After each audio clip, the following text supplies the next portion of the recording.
başqa bir çıxışım paylaşılır və harasındansa yazılır ki, hacı məsələn alim qəbul etmir, hacı alim sevmir.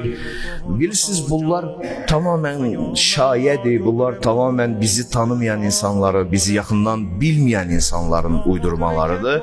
Siz maşallah ağıllı insanlarsınız. İllərdir biz sizlə burada otururuq, məclislər keçirdirik, həm söhbəti oluruq.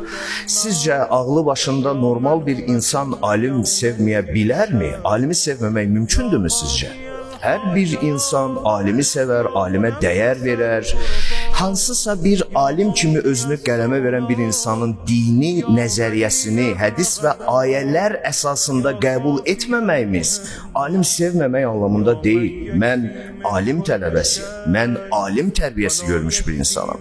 Buradan elə öz ustadımı da salamlayıram.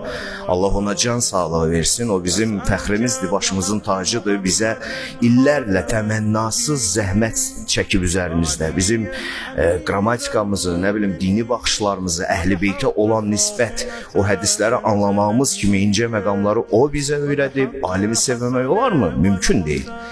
Hər bir Allaha inanan, hər bir Peyğəmbərə inanan, 12 məsum imama inanan, onların elmi ilə məşğul olan, onların elmini insanlara çatdıran, şərh edən, bəyan edən